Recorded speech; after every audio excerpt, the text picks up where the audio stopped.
Pembacaan Keputusan Presiden Republik Indonesia tentang pengangkatan keanggotaan Komisi Kejaksaan Republik Indonesia.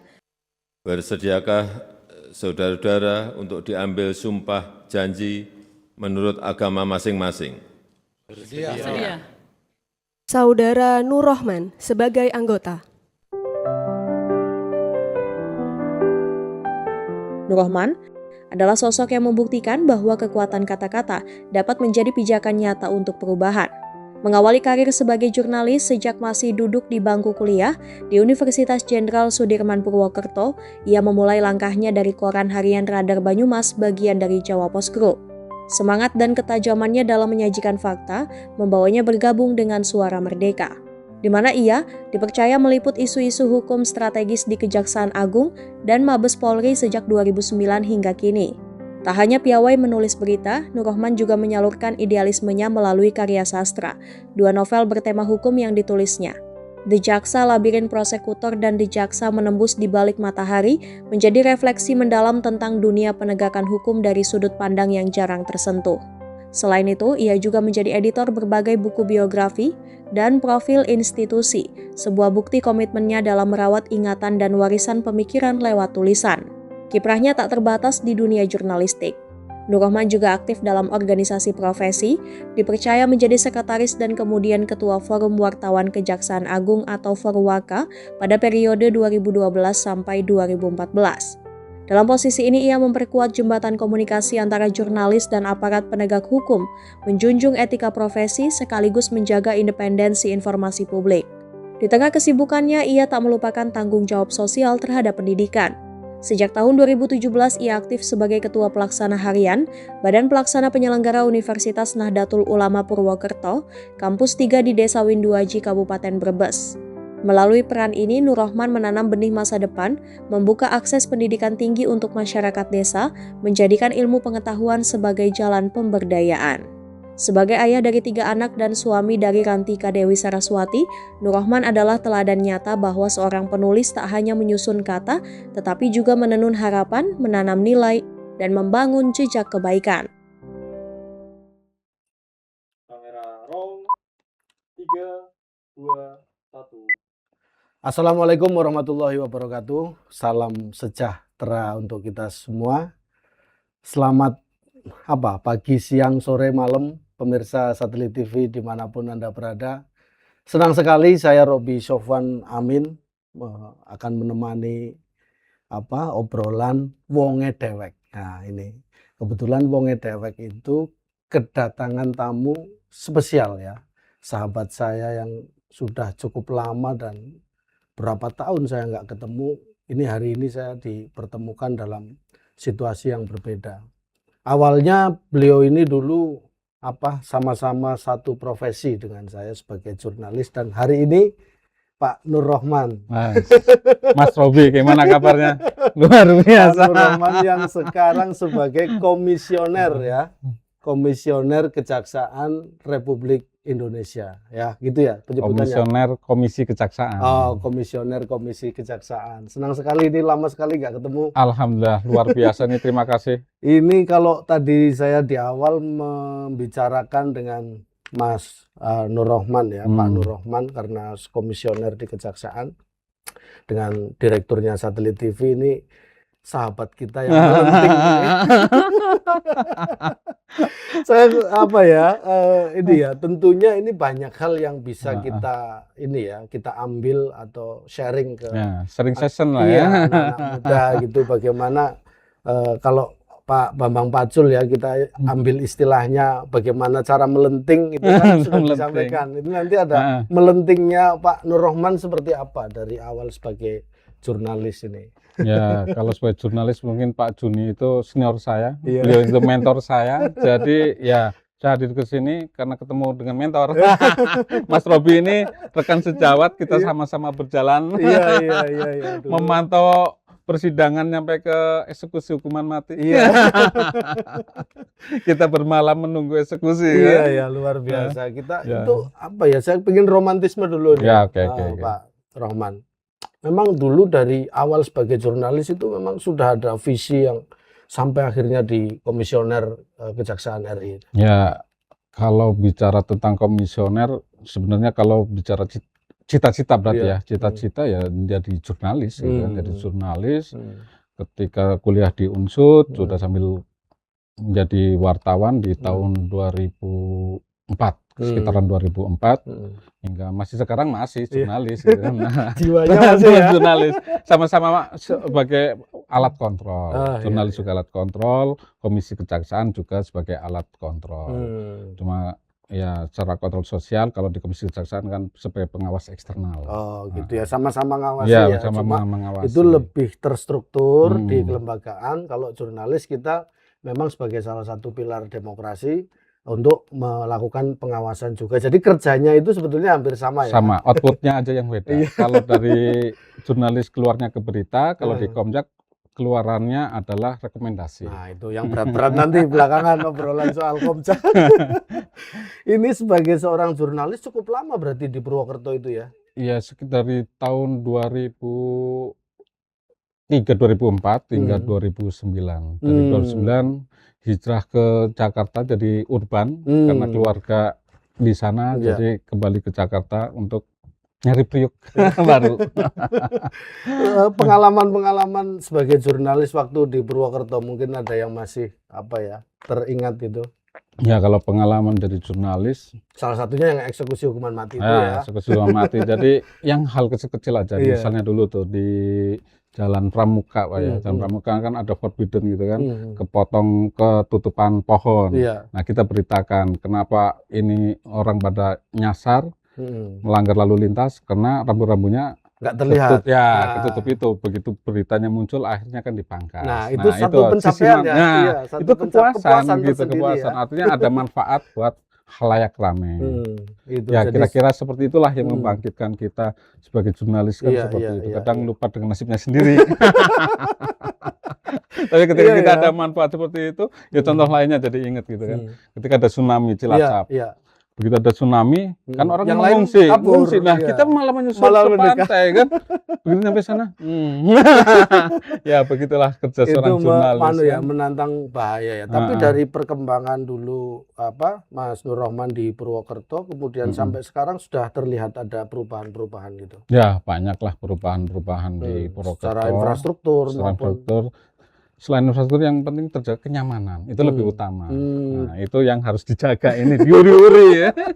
Diuri-uri, jangan sampai tentang kemajuan tetapi kenyamanannya hilang, ya percuma. Apa sih yang menurut Mas Nur Rohman Purwokerto itu belakangan cukup viral sebagai kota yang paling nyaman katanya itu? Ya di sini semuanya dekat ya, Hmm. fasilitasnya ada, lengkap lah. Kotanya Masuk ke relatif kota kecil ya. lengkap. Kalau di Jakarta mungkin dari rumah ke kantor sampai 1-2 jam gitu ya. Ya kalau saya kebetulan 2 tahun terakhir itu kan udah keliling dari Sabang sampai Merauke, termasuk kota Purwokerto itu kota yang cukup lengkap, mulai dari fasilitas kulinernya, fasilitas akomodasinya maupun transportasinya dan keramahannya dan keamanannya yang lebih utama. Jadi ketika suatu daerah kenyamanan jam 12 malam kita keluar tetap nyaman di sini, nggak ada rasa kekhawatiran seperti itu. Kalau makanan atau tempat yang apa ya romantisme kalau di Purwokerto yang kangen apa? Ya tentunya Mendoan. Seroto Oh, sama seroto.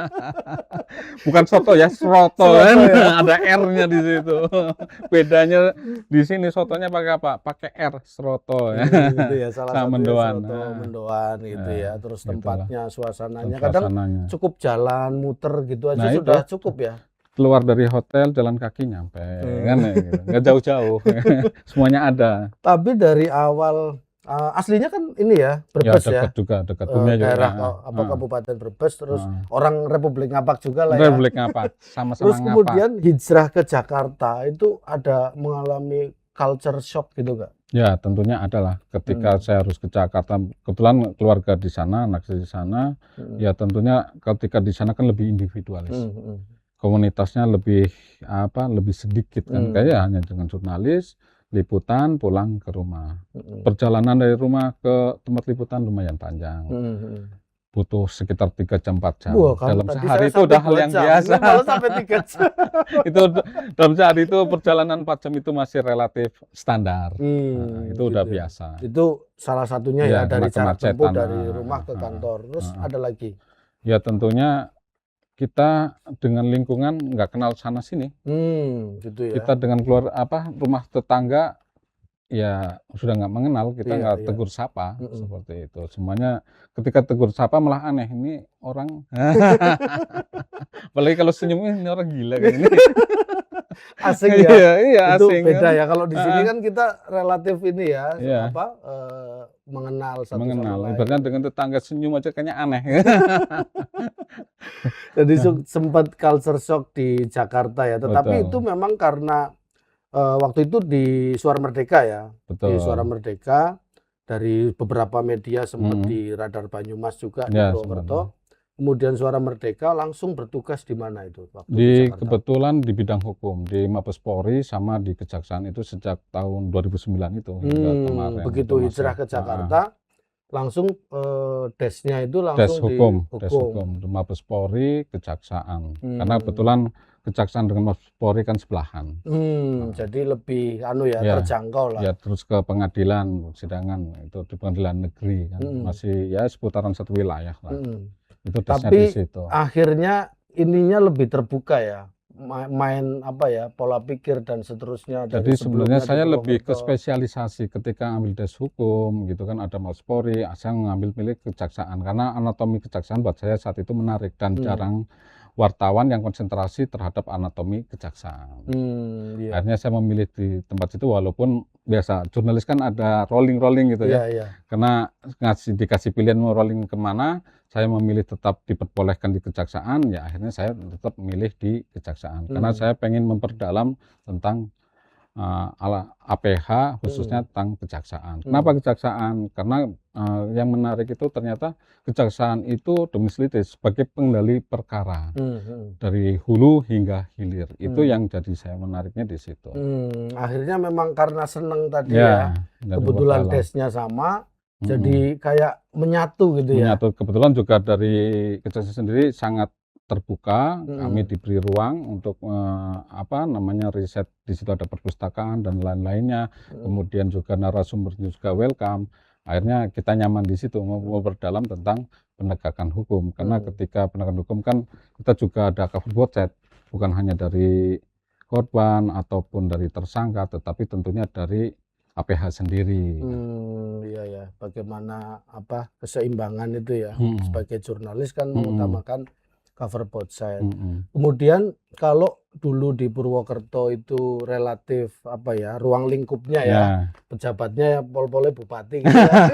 Kajari. Bupati Kajari ya. Kalau di Jakarta kan KPN. kalau di Jakarta kan sudah ketemunya Jaksa Agung gitu kan. Bertebar bintang. Itu Bertebar bintang dan bulan. membuat ini ya, ininya juga berubah ya. Ya, artinya lebih terbuka. Semuanya kalau bicara jenderal di sana banyak. Jadi hal yang biasa. Peluangnya juga lebih banyak. Ya, betul. Relasinya lebih banyak, lebih luas kan di situ. Jadi akhirnya kalau di Purwokerto mungkin relatif seputar bikin berita gitu ya. berita. Tapi kalau di sana berkembang ke apa saja itu? Ya, karena tadi saya lebih konsentrasi ke bidang hukum, kemudian ke kejaksaan, institusi kejaksaan.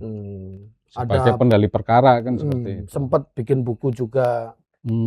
Sejak awal kebetulan saya juga pernah jadi mengelola media internal Persatuan Jaksa Indonesia, PCI, kemudian juga pernah kerja sama juga dengan satelit untuk proses pembuatan channel Persatuan Jaksa Indonesia.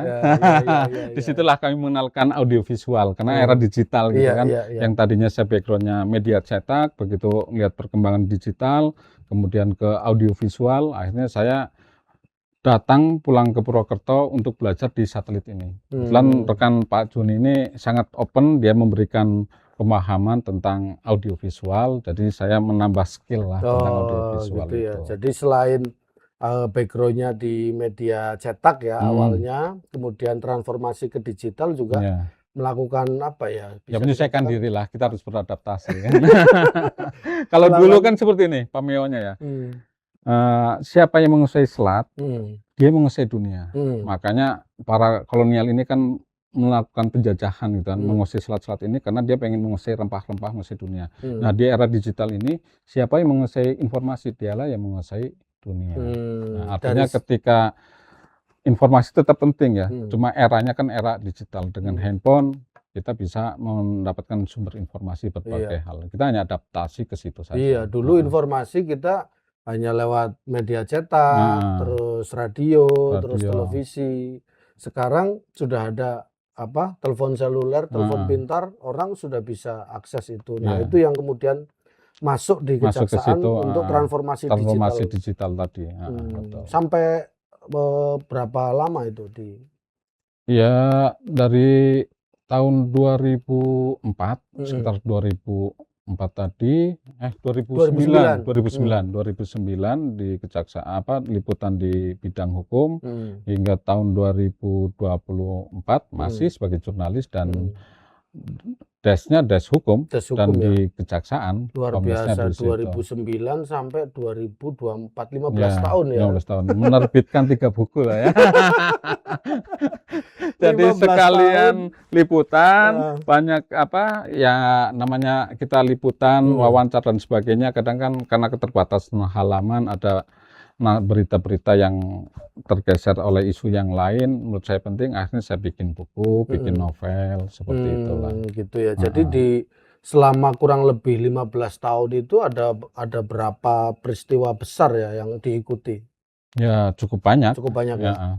Mulai dari bidang kasus-kasus besar tentunya itu tanggung jawab saya ketika media saya ada berita nasional, itu sepenuhnya saya harus tidak boleh tertinggal informasi itu. Kalau berita yang lain silakan tinggal, tapi ketika berita lokalitas tentunya wilayah Jawa Tengah harus diikuti, kemudian liputan isu-isu nasional juga harus diikuti. Nah, dari situlah kita mulai mengenal hukum gitu kan, sedikit-sedikit gitu kan. Saya juga menjelaskan bahwa background-nya bukan hukum, tetapi juga harus menjelaskan tentang hukum, dan mereka yang sudah mengerti hukum tetapi juga harus ditransformasi dengan bahasa yang lebih sederhana biar bisa diterima di masyarakat. Terkadang bahasa-bahasa hukum ini kan cukup spesifik ya. Iya. Tapi tidak bisa diterima oleh masyarakat. Misalnya gini, perampokan itu di KUHP itu nggak ada, adanya pencurian dengan kekerasan. Contohnya gitu. Kalau kita bicara pencurian dengan kekerasan apa gitu, tapi kalau bahasa publik kan perampokan. Nah, seperti itulah hal-hal seperti itu yang terkadang kalau kita baku dengan baca bahasa-bahasa istilah-istilah hukum, terkadang masyarakat nggak memahami. Begitu juga ketika kita mengenal bahasa publik, apakah tidak melanggar hukum, itu juga harus dicermati di situ. Tapi sempat ini ya, dengan mungkin backgroundnya bukan dari hukum, kemudian masuk di des hukum ini banyak ya membumikan istilah hukum jadi bisa diterima dari jembatan. Namanya wartawan kan jembatan antara masyarakat dengan pemangku kebijakan. Itu sampai 2024. Tapi betul. di sela-sela itu saya melihat, saya cukup mengikuti loh, walaupun jauh tapi aku ngikutin loh. Waduh, ngintip-ngintip ini ya medsos ya. Ini cukup care juga ya dengan pendidikan gitu. Oh, itu ya. Ketika itu kebetulan di tahun sekitar 2015-an ada amanah dari orang tua untuk melanjutkan cita-citanya, membangun dunia pendidikan. Kebetulan sudah ada dari PAUD nyampe ke sekolah tinggi tingkat atas di SMK, jadi pengen ada kelanjutan mereka ke jenjang perguruan tinggi. Jadi ya saya hanya jadi penggembira aja. Oh gitu. Inisiasi merangkul teman-teman, rekan-rekan yang jadi profesor atau doktor untuk mengajar. Saya juga tugaskan mencari mahasiswanya yang ingin kuliah, kemudian juga mencarikan beasiswa, karena kadang kaitannya dengan informasi. Ada beasiswa, ternyata ada KIP dan lain-lainnya. Mereka kan tidak tahu, kita memberikan link-link itu, informasi untuk kaitannya dengan keringanan biaya. Biayanya ya. Nih jadi sebelum obrolannya saya lanjutkan, saya sedikit mereview biar pemirsa Satelit TV nggak miss gitu ya. Bahwa Mas Nur Rohman ini tadi saya sampaikan berasal dari Brebes. Dan kemudian lebih spesifik lagi di Kecamatan Petuguran, Kecamatan Paguyangan. Paguyangan ya. Desa Winduaji. Kecamatan Paguyangan, Desa Winduaji, di situ ada bendungan. Waduk Penjalin. Waduk Penjalin.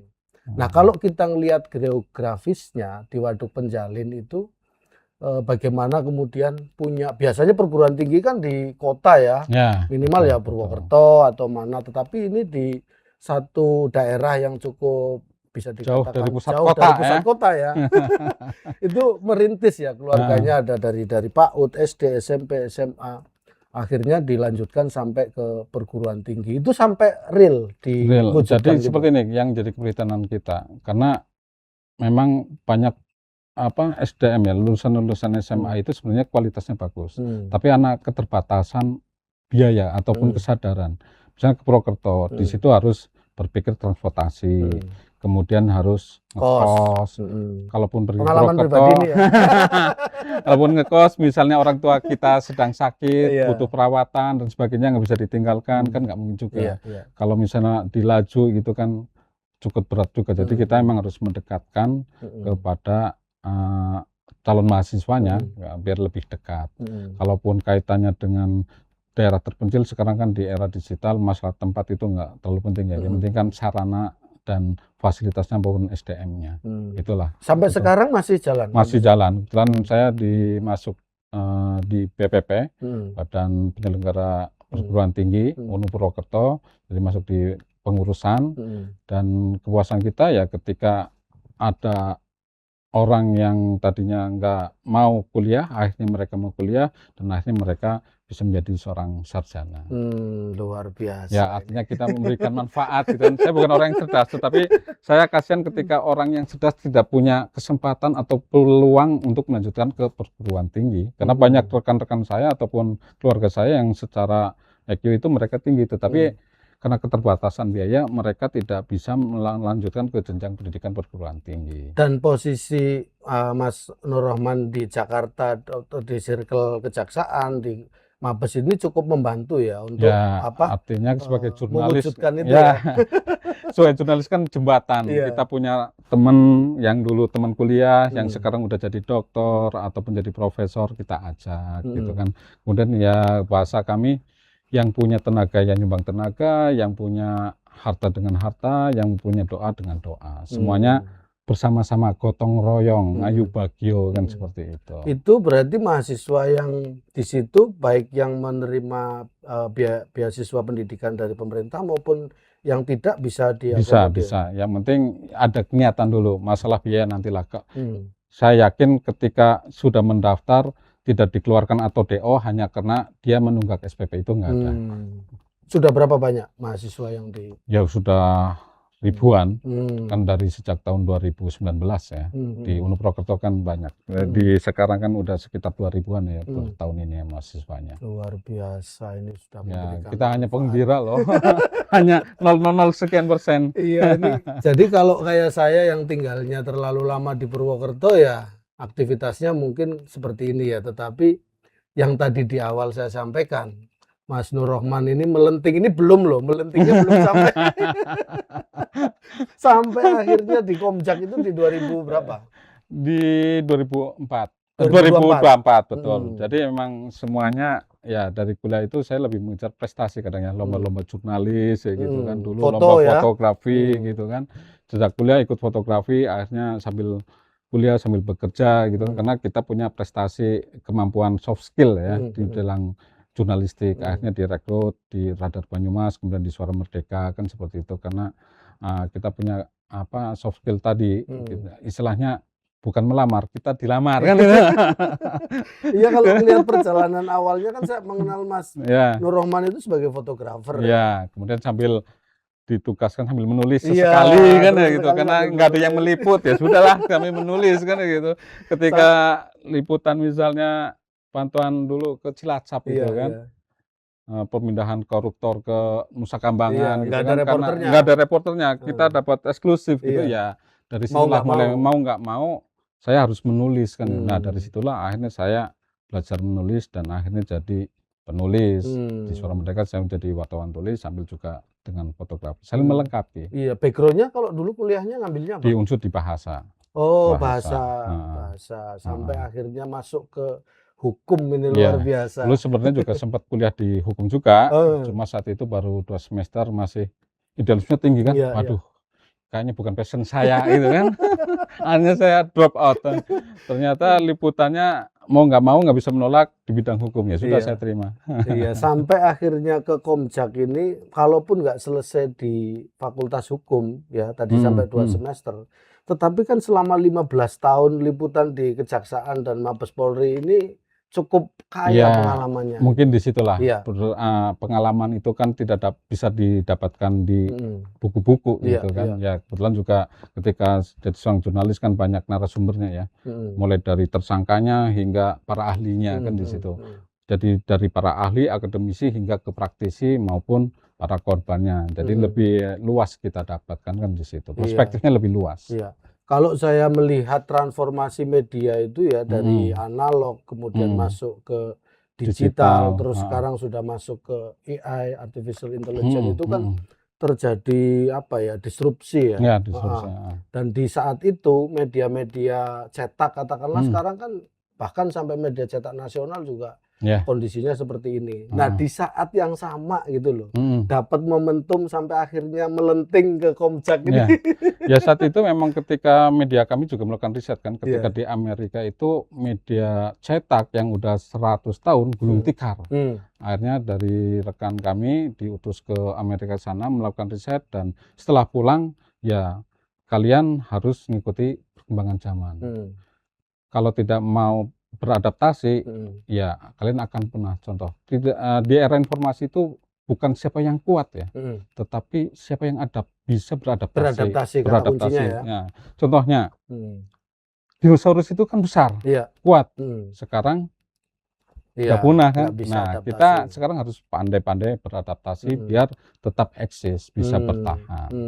Itu di 2024 itu apa yang mendorong Pak Nur Rohman ini kemudian, wah ini saya mau coba ke komisioner di Kejaksaan gitu. Nah, ini mau cerita idealismenya atau realitanya atau di belakang layarnya? Ya, saya tertarik dengan dia karena kan ini menginspirasi ya. Iya, buat iya, saya iya. ya. Siapa tahu dari ceritanya Mas Nur Rohman Aduh. ini nanti saya bisa, wah ini ternyata begitu ya. Kalau gitu. bicara idealismenya ya, bicara retorikanya, Iya, iya. wah, tentunya seorang jurnalis kan ingin melakukan Iya, perubahan. idealisme di Ya, perubahan tertanam gitu kan, gitu ya. melakukan kontrol. Nah, dengan alat kontrol negara ini menurut saya kan lebih efektif. Iya.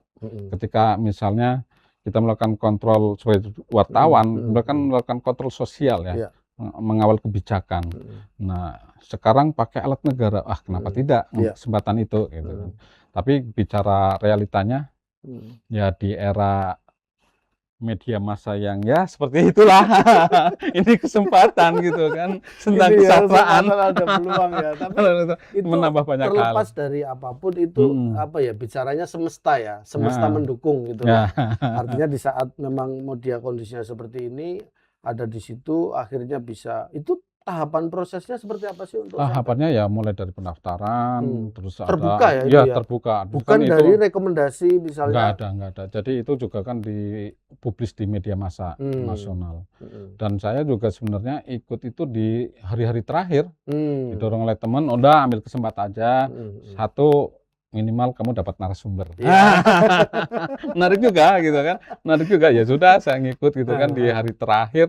Saya baru mengirim, administrasi lolos, ada 7 tahapan hingga akhirnya ada uji publik, ada tes psikotes kesehatan, terus juga ada wawancara dengan para panelis dari para pejabat tinggi hingga ke para pakar hukum, para guru besar dari UI, dari banyak lah, ada 3 kayaknya dari akademisinya. Sampai akhirnya dilantik sama Presiden Jokowi ya, pada saat jadi itu ya. Tim pansel itu mengambil 12, mengirimkan nama 12, 6 dipilih oleh Presiden.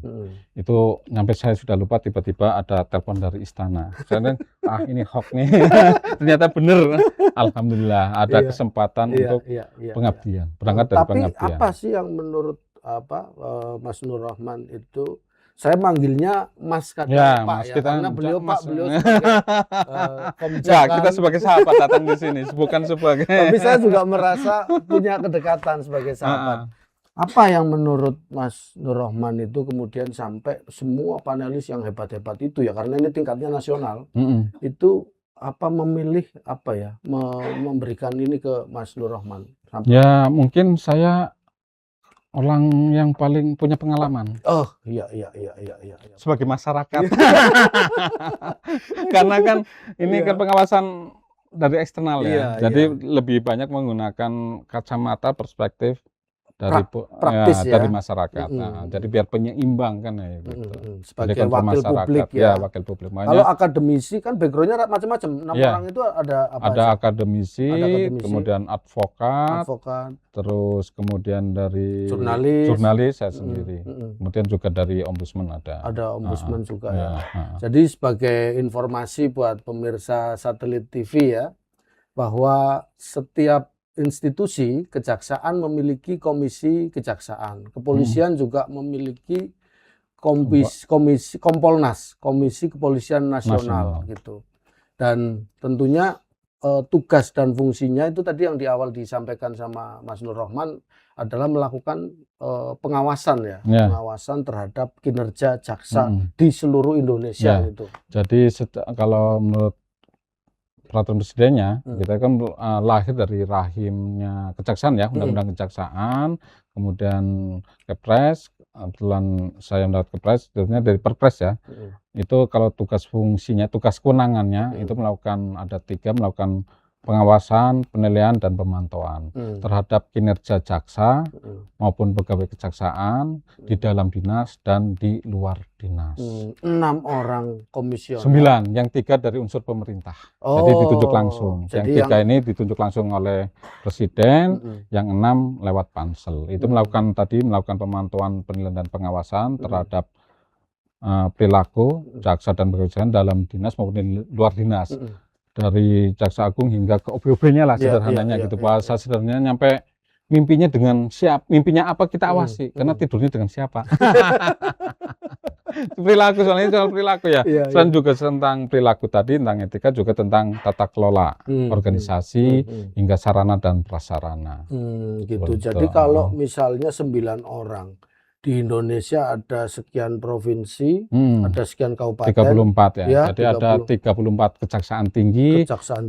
Dan ada sekitar 500-an kejaksaan negeri dan Capjari. Itu selama ini kan sudah jalan berapa? 2004, 2005? Hampir 3 tahun ya? Udah 20 tahun ini ya. Institusi ini berdiri 20 tahun. Kalau saya menjabat baru 2 tahun lah. 2 tahun ya? 2 tahun. Selama 2 tahun itu berapa banyak itu laporan-laporan terkait? Ya hampir tiap tahunnya itu sekitar 1000-an lah. 1000 gitu. Rata-rata sekitar 1000. Seluruh jaksa, pegawai ya, seluruh Indonesia gitu. Itu gimana cara melakukannya ya? Ya itulah mungkin saya hadir di situ tadi karena pemanfaatan media informasi gitu. Karena basic saya media informasi, dari media akhirnya kita melakukan pengawasan itu melakukan dari media informasi, media digital ya, maupun medsos, kita memanfaatkan itu. Karena memang era sekarang kan harus aware dengan media komunikasi, perkembangannya, misalnya untuk koordinasi bisa lewat WA. Saya pun ketika dihubungi Presiden untuk pelantikan hanya undangannya lewat WA. Kenapa gitu kita juga untuk berkoordinasi dengan wilayah-wilayah tertentu yang jauh sana dari Sabang sampai Merauke kan bisa juga melakukan WA. Walaupun nanti tetap aja bersurat secara kertas tetap dilakukan, tetapi untuk percepatan bisa melakukan lewat telepon maupun WA. Ada aduan itu. Ya mungkin ya? Ada aduan, responnya tidak harus ada aduan, kita juga memonitor media sosial. Kita ketika ada hal-hal yang ada hal-hal di situ, yang penting kan substansi kasusnya seperti apa, labdunya seperti apa, peristiwanya seperti apa. Kalau dianalisa kayaknya kita cukup, kita bisa melakukan konfirmasi. Iya. Kalau tadi sebagai jurnalis melakukan pengawasan.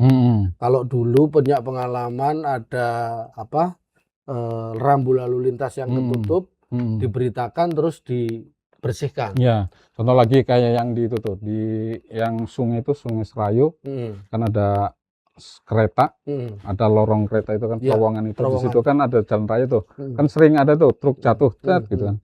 Gitu kita liputan, ada Kapolres, kita bilang ini kecelakaan bolak-balik ya, panjang lebar lah menjelaskan. Ya tinggal aja dikasih pagar gitu kan, jadi nggak jatuh ke rel kereta, karena kan berbahaya ketika kendaraan itu jatuh bisa tertabrak oleh kereta yang bisa malah memakan korban lebih banyak. Ya hal-hal masukan itu bisa kita sampaikan langsung kepada pengambil kebijakan. Dan saat itu alhamdulillah Pak Kapolres langsung menghubungi siapalah yang akhirnya saat itu juga dipasang pagar. Langsung gitu, ada ini ya Nah, tindakan. ada kalau tindakan itu, ada sekarang kepuasan seperti itu. bedanya dengan sekarang setelah menjadi komisioner Komisi Kejaksaan ini, seperti apa bentuk Kita pengawasan? juga bisa melakukan pencegahan kan, karena Hmm, emang tadi pelanggaran bukan hanya pidana ya, tetapi juga etika. hmm, Baik yang kita lihat secara langsung maupun dari media sosial. Kita tentunya juga ada lebih ke pencegahan. Kan, kewenangannya sampai sejauh mana? kita bisa melakukan ujungnya rekomendasi, kita bisa melakukan pemeriksaan, Hmm, pemanggilan, misalnya bahasa kita melakukan klarifikasi terhadap teradu, hmm, kemudian kita meminta klarifikasi baik dari yang bersangkutan maupun pihak-pihak terkait. Tetaplah seperti jurnalis cover both side. Oh, tetapi Endingnya adalah sampai punishment-nya punishment, kita memberikan rekomendasi rekomendasi. kepada Jamwas, Jaksa Hmm. Agung Muda Pengawasan, yang memberikan sanksi. Oh, gitu ya. Jadi karena tadi 9 orang ini untuk melakukan ini ya, membantu proses secara independen mungkin dalam proses pengawasan Ya. itu. Visinya adalah optimalisasi kinerja kejaksaan. Jadi pengawasan ini bukan hanya punishment ya, tetapi juga rewardnya. Ya, Siapa mungkin, mereka yang berprestasi, tentunya kita dorong untuk tapi mendapatkan seberapa reward. efektif sih? Karena kalau kita di publik itu kan menganggap bahwa komisioner kejaksaan atau Kompolnas itu kayak fungsinya kayak mandul gitu loh. Kalau kita, ya kan, ya saya agak sedikit ini. Ya. Dulu sebagai jurnalis juga saya bilang seperti itu. Tapi setelah di dalam itu Ya, mandul beneran di atau dalam ada kalau efek soal mandul tidak mandul, Hmm, output atau outcome-nya ya, kalau Hmm. seperti itu. Kalau kita misalnya, kalau bicara mandulnya, kita lihat hmm. kepercayaan publik terhadap kejaksaan itu bagus nggak? Wah, iya. Nah. Hasil survei terakhir berapa itu ya? Ya cukup tinggi lah Cukup dibanding tinggi ya. APH yang lain kan, Dibandingkan APH ya yang dibandingkan lembaga yang lain juga masih kan ada Presiden, TNI, Kejaksaan kan seperti itu. Artinya kan ya mungkin kita hanya 00 sekian lah, Iya. tetapi ikut menjaga itu kan ya gitu. Di Iya, antaranya ya seperti itu. Kita ngelihatnya dengan lihat prestasi yang diraih oleh kejaksaan itu Iya. sendiri. Kalau tadi kan persamaannya, sama-sama ngawasi. Nah, Perbedaannya sekarang. perbedaannya kalau yang paling mendasar, Iya. ya Gajinya tentunya pastinya. gaji lah. ini Ya bicara kan? dapur nih. Tapi gaji Komjak dari 2005 belum naik loh. Udah inflasi loh. Gajinya Ini inflasi wartawan dari dengan gajinya 2005. Komjak ini yang pasti Iya, membedakan iya. ya. Ini kan pejabat negara gitu, fasilitasnya semua Nitip ya, dilengkapi ya. dari 2005 belum naik loh. Ya itu nanti lah biar Mas Robi lah tolonglah bisikin Presiden. Pak Presiden kan sering ke Purwokerto. Iya, Sampein iya. teman saya Iya, itu dari 2005 udah inflasi, masa nggak berubah? iya luar biasa ya. Enggak, Jadi itu tetap. setelah di Komjak ini pengalaman apa yang menurut Mas Rahman? Pengalaman akhirnya setiap penanganan perkara itu punya karakter masing-masing. Setiap wilayah punya karakter masing-masing. Misalnya perkara bidumnya yang tinggi di mana, perkara korupsi yang tingginya di mana, hingga perkara-perkara pidanaannya misalnya pencurian yang banyak di mana, itu masing-masing ada latar belakangnya, ada. Itu yang jadi menarik juga. Iya. Gitu. Dan yang paling menarik yang terakhir nih, Apa tuh? Jampitsus. Dulu pernah ada cicak buaya Nah, antara KPK dengan kepolisian. Waktu itu kabar reskrimnya Pak Susno 2J ya. Ada cicak buaya. Nah, ini berulang nih antara institusi APH Polri dengan kejaksaan. Setiap hari itu ada ribuan perkara, baik pidana umum maupun pidana khusus yang harus diselesaikan bersama antara kepolisian dengan kejaksaan. Dan perkara itu tidak bisa diselesaikan hanya oleh kejaksaan, tidak bisa diselesaikan hanya oleh polisi. Iya. Setiap hari itu mereka berkoordinasi gitu loh. Setiap hari berorganisasi ya, berorganisasi. Makanya minumnya nggak ada nih, berlibet kayaknya. Wedangnya dikit wedangnya, aduh, ngonggor. Iya, saya mencermati ini, Mas Nur Rahman, fenomena ya. Kalau dulu itu kan, kenapa kemudian lahir KPK? Aparat penegak hukum ini dianggap tidak efektif. Ya, kan? betul. Kepolisian, kejaksaan ini dianggap tidak efektif dalam penegakan hukum. Maka untuk kasus hukum tertentu, ya pidana khusus dalam hal ini korupsi, kemudian didirikanlah lembaga ad hoc KPK, ya kan. betul. Lah dulu KPK sempat moncer banget itu, ya kan. Wah, luar biasa kepercayaan publik terhadap KPK sedemikian tinggi. Tapi saya melihat ini nggak survei ya, tapi rasa, termasuk data tadi ya, survei bahwa trust publik terhadap kejaksaan meningkat. Itu saya juga dalam perspektif saya, kejaksaan ini di pemerintahannya Pak Prabowo itu kelihatannya lebih moncer dari KPK, ya kan? KPK Ada lo yang bilang, bukan saya. iya benar. Oh iya, terima kasih. Lihat ya kan, saya masih sebagai jurnalis ini. Iya. Aduh ya, KPK ini terlihat redup ya. KPK misalnya kasus Bupati Cilacap, ya kan, nilainya mungkin 1 miliar apa berapa. KPK nangkepnya Bupati Cilacap, Bupati Ponorogo, kemarin terakhir Bupati mana itu, ada di daerah Jawa Timur itu ya. Tetapi kejaksaan ini memberikan pengembalian uang kerugian negara itu sampai ratusan triliun itu. Ribuan ya, hampir ribuan ya. Iya, hampir. Selama periode 7 tahun terakhir. Selama 7 tahun hampir terakhir 1000 itu triliun. hampir Gitu 1000 triliun. Itu realita ya. Iya, secara kuantitatif kita bisa lihat lah bahwa kinerja, kalau mau diukur dari kuantitatif berapa banyak keberhasilannya, KPK berapa? Ya jangan bandingkan itu. Itu di luar tugas saya ya, membandingkan antar institusi. Ya, Semuanya kan butuh sinergi. Itu butuh sinergi. Saya, tetapi tidak bisa sendiri-sendiri juga. Tetapi gitu. kejaksaan ini dalam pemerintahan ini memang betul-betul terlihat difungsikan sekali dalam penegakan hukum. Melihat seperti itu enggak? Ya mungkin semangat tadi ya, pemberantasan korupsinya di kejaksaan cukup tinggi. Kita nggak melihat KPK ya, karena memang saya tugasnya bukan melakukan pengawasan di KPK.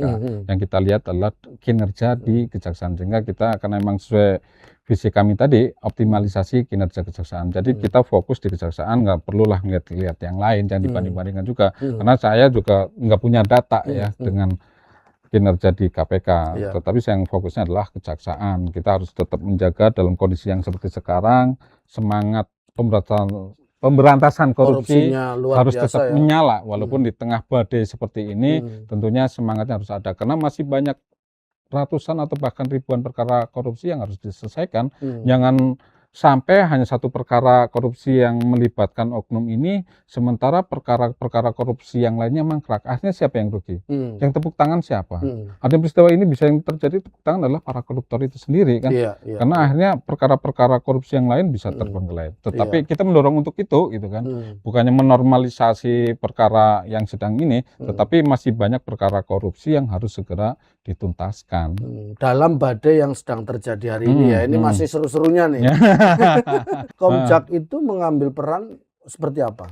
Ya kalau kaitannya dengan kasus ini, kita sudah melakukan tim khusus. Saya juga masuk di tim khusus itu. Tentunya biasa melakukan pemantauan gitu kan, mulai menjamin, menggaransi bahwa perkara ini ditangani secara serius dan profesional. Dijauhkan dari konflik kepentingan di internal sendiri.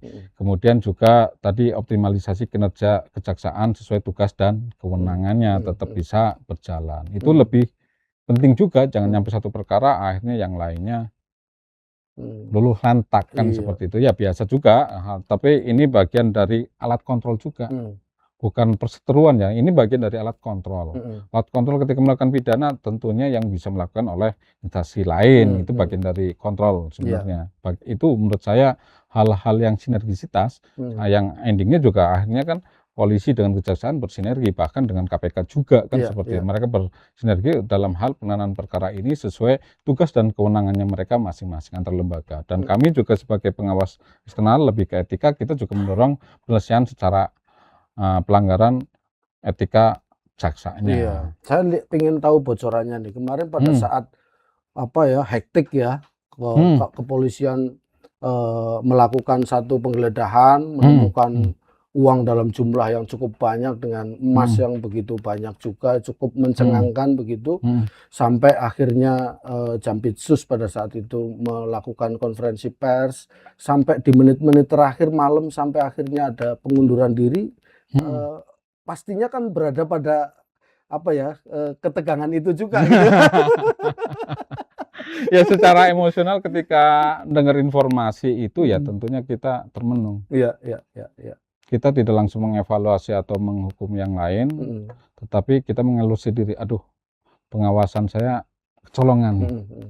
ada ya kegagalan, kelemahan Iya, di iya. pengawasan kami. Itu juga evaluasi diri Iya, juga. evaluasi ya. buat- Tentunya itu ya, ya. utama kan kita mengevaluasi agar ke depan tidak terulang lagi. Mm, mm. Kita lihat gitu kan dari ribuan tumpukan gitu Iya. kan, hampir lah ribuan triliun tadi, kemudian mungkin ada yang tercecer gitu Iya, kan. iya, iya. Coba kalau 1.000 triliun, 1 triliun itu berapa persennya? Ya 0,1 ya. Ya, mungkin kan 0,1 persennya ya. Iya, iya. Kita harus memperketat jangan sampai kebocoran itu terjadi. Jadi harus benar-benar rapat kan ya gitu. Tapi memang sampai pada akhirnya mengundurkan diri itu memang ada tekanan dari presiden misalnya, atau memang Jampitsus pada saat itu melakukan itu secara sadar dan mengambil langkah itu, Nah, atau ada masukan juga dari Komjak gitu. Ya, tentunya kita memberikan masukan. Kalaupun itu keputusan pribadi yang bersangkutan sendiri yang lebih tahu. Yang bersangkutan sendiri yang lebih pas menyampaikannya kepada publik. Iya.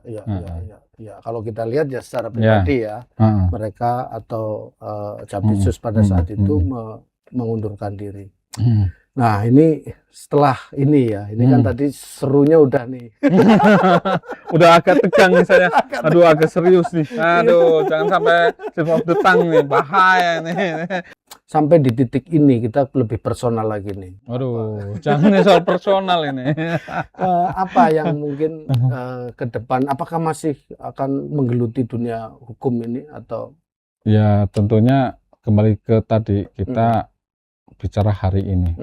Kita belum tahu hari esok. Iya. Kita berbuat yang terbaik hari ini. Mudah-mudahan esok hari bisa lebih baik lagi. Nah, kita tadi sudah ngobrol cukup panjang tentang perjalanan komisioner Komisi Kejaksaan kita, Pak Nur Rohman.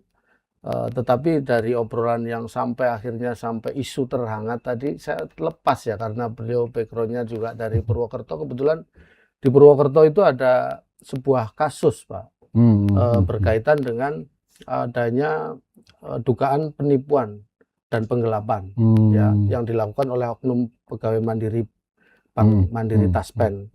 Nah, tetapi saya melihat investasi bodong investasi, gitu ya? Tetapi yang melakukan bukan dari pihak luar.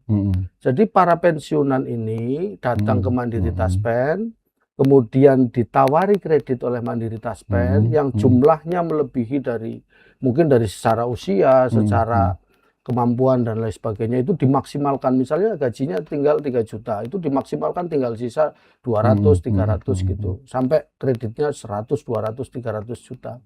Nah, dari situ uang yang dicairkan oleh Bank Mandiri Taspen ini diambil lagi oleh pegawainya dengan dalih investasi. Akhirnya investasinya itu tidak membuahkan hasil dan gajinya sudah dipotong. Nasib mereka sekarang cukup memprihatinkan dan cukup banyak, Pak. Nah, sebagai Komisi Kejaksaan ya, mungkin melihat perkara ini harus seperti apa gitu. Jadi kan ini, kalau kaitannya ke materi pokok perkara saya nggak bisa masuk ke dalam ya, apalagi masih di proses penyidikan, belum di penuntutan. Tapi tentunya kami juga bisa melakukan pengawasan, pemantauan terhadap kinerja kejaksaan, konsentrasinya. Mulai dari, berarti di situ kan perkara pidana umum kan, kalau pidana umum berarti nanti di pra penuntutan hingga ke eksekusi. Ya tentunya di pra penuntutan mudah-mudahan bisa mulai kejaksaan berkoordinasi dengan LPSK, melibatkan LPSK untuk melakukan pendampingan terhadap korban-korban investasi bodong, karena nantinya ketika putusan ini misalnya masuk ke persidangan maupun hingga nanti putusan gitu kan, tentunya misalnya harus dikembalikan kepada yang berhak. Di situ harus ada data-data yang tervalid ya, data yang valid untuk dikembalikan kepada mereka. Tentunya nanti ada paguyuban, harusnya nih ada paguyuban yang didampingi oleh LPSK. Ya, oke. Gitu. Sarannya itu ya. Iya, jadi kalau saya melihat konstruksinya ini ada dua masalah. Yang pertama, masalah dalam proses pencairan kreditnya, yang di situ disinyalir karena 1 hari langsung bisa cair dengan sangat verifikasi yang sangat sederhana itu, dan bahkan ada yang baru setor KTP gitu sudah dicairkan dananya, padahal Mandiri Taspen ini BUMN dan itu uang negara loh, kan bisa sebetulnya masuk ke ranah tipikor terkait dengan pencairan kredit itu. Nah, kemudian yang ditangani oleh pihak kepolisian yang mungkin nantinya juga ke kejaksaan berkaitan dengan penipuan penggelapan investasinya. Jadi ada dua hal yang kemungkinan akan menjadi dasar dari masalah ini, dan sebaiknya apakah tipikornya juga harus dikejar itu. Ya, kita beri kesempatan dulu kepada penyidik. Nanti akan mengurai konstruksi hukumnya seperti apa, peristiwa hukumnya seperti apa, apakah pelanggarannya seperti apa, tindak pidananya seperti apakah cukup di tindak pidana umumnya, ataukah nanti berkembang kepada ke proses kepenyidikan tindak pidana korupsinya. Nantinya ini kan proses masih penyidikan. Hal-hal itu bisa berkembang berdasarkan bukti-bukti yang ditemukan, kan seperti itu. Ya, artinya ini sebagai sebuah informasi yang tentunya akan menjadi kita monitor, menjadi catatan untuk dimonitor. Nah, itu kalau ya tadi sudah kita coba minta pandangannya terkait dengan kasus yang sedang ramai dibicarakan oleh warga di Purwokerto terkait dengan penipuan, penggelapan dari Bank Mandiri Taspen oknum ya. Dan ada satu lagi ya Pak Komjak, ini terkait dengan isu yang sudah cukup lama.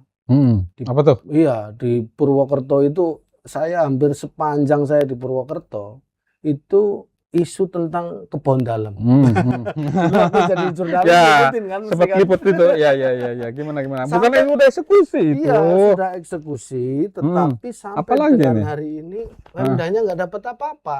Lah, gitu loh. belum dapat apa-apa. Kenapa? Jadi memang statusnya terakhir itu dari proses yang ada, pihak pemilik ya dalam ini PT yang menguasai itu sudah menyerahkan kepada pemerintah daerah.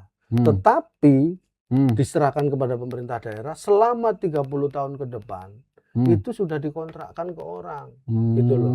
Ada peristiwa baru berarti. Iya, jadi setelah kan harusnya itu 30 tahun sudah selesai. Nah, ini ada drama lagi, terus akhirnya sudah dikembalikan, tetapi sebelum dikembalikan itu sudah disewakan ke orang. Sehingga Pemda dalam 30 tahun ke depan secara faktanya mungkin sudah menerima kembali aset kebun dalam, tetapi tidak dapat apa-apa, baik sewa maupun apapun yang bisa diambil. Itu mungkin ranahnya di setelah eksekusi ya. Mungkin nanti dari pihak Pemda bisa konsultasi dengan kejaksaan, mungkin minta legal opinion terhadap kejaksaan kaitannya dengan Datun. Jangan nyampe perkara ini menimbulkan perkara yang baru.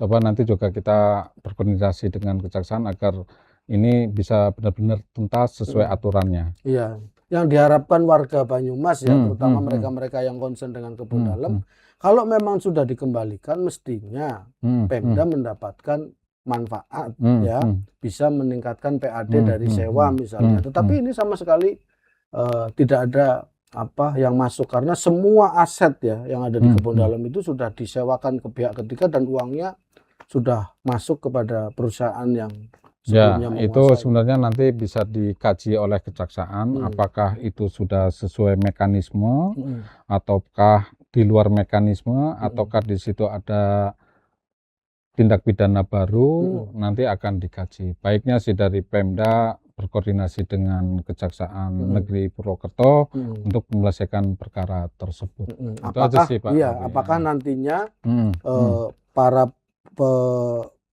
yang menempati saat ini yang sudah membayar sewa itu harus digusur misalnya seperti itu, sehingga nanti ada penyewa baru yang uangnya masuk ke Pemda, atau seperti apa, dan sampai saat ini kita lihat aja seperti apa. Jangan nyampe juga kan ketika ada kerugian negara akhirnya jadi tindak pidana korupsi kan itu. Jadi hati-hati nih. Ini rentan kan. Oke. Luar biasa sekali. Yang pertama, saya sama sahabat saya itu apresiasi paling tidak dalam 2 tahun menjadi komisioner Komisi Kejaksaan ini membuat trust publik terhadap Kejaksaan Agung cukup tinggi. Itu menjadi bagian dari saya apresiasi sebagai kinerja Komisi Kejaksaan. Berikutnya yang kedua, ada hal yang menurut saya menarik dari sisi personalnya sahabat saya Mas Nur Rohman, bahwa apapun latar belakang pendidikan kita, tetapi seperti peribahasa yang kita ketahui, guru yang terbaik adalah pengalaman.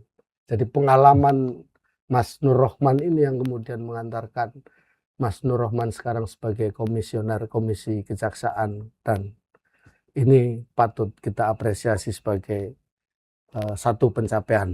Terima kasih atas perhatian Anda, sahabat Satelit TV dan juga pemirsa program Wonge Dewek ya. Wonge Dewek hari ini cukup inspiratif dan ceritanya harusnya bisa menjadi motivasi dan semangat buat kita, terutama untuk anak-anak muda Gen Z ini untuk bisa melenting lebih tinggi. Itu terima kasih Mas Oke, Rahman. makasih Waktunya luar biasa Mas bisa Robi, saya senang hari ini waktu. menjembatani Komjak dengan masyarakat. Sukses terus buat teman-teman Ya. di Kejaksaan dan juga Terima kasih. Komjak. Sampai jumpa di lain kesempatan di program Wonge Dewek tentunya.